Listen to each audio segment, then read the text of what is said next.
अस्सलाम वालेकुम दोस्तों, एक तव्हांखे नई अपडेट ॾींदा हलूं। छा तकरार ड्रामे में निसार शाह जी भी हाणे एंट्री थियण वारी आहे।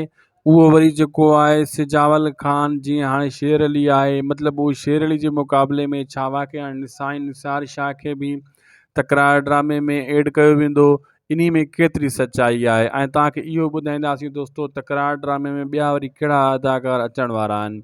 बिल्कुलु दोस्तों, ही अपडेट तव्हांजे कम जी अपडेट आहे। इन वीडियो के आख़िर ताईं ॾिसंदा ऐं थी सघे तो उदासी टीवी यूट्यूब चैनल के भी ज़रूर सब्सक्राइब कंदा, पेज के भी फॉलो लाइक शेयर ज़रूर कंदा। दोस्तों, मां तव्हांखे ॿुधाईंदो हलां त जेको ख़बरूं हली रहियूं आहिनि साईं निसार शाह जे बारे में माण्हू लिखी रहिया आहिनि ऐं ॿियनि जे बारे में भी। ऐं जेको हिकिड़ी ॻाल्हि मां तव्हांखे वाज़े करे ॿुधायां दोस्तों, हक़ीक़त पुछो त तकरार ड्रामे में जेका ही अदाकार अची चुका आहिनि न, इहे हद खां वधीक अची चुका आहिनि। हाणे जेको राइटर आहे उहो परेशान आहे, डायरेक्टर परेशान आहे त एतिरे अदाकारनि खे कहिड़ा कहिड़ा सीन ॾिना वञनि, कहिड़ा रोल ॾिना वञनि।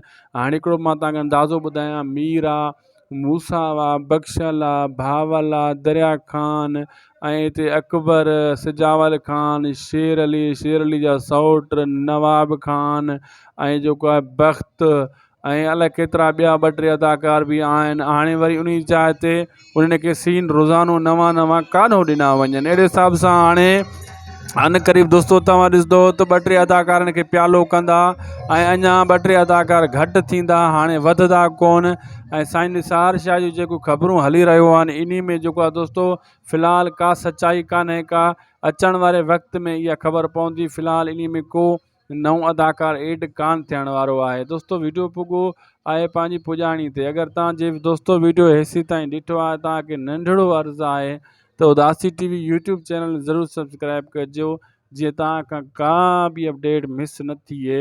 हर अपडेट तव्हांखे जीअं टाइम ते मिलती रहे। मिलंदासीं तव्हां सां नेक्स्ट वीडियो में। ख़ुदा हाफ़िज़।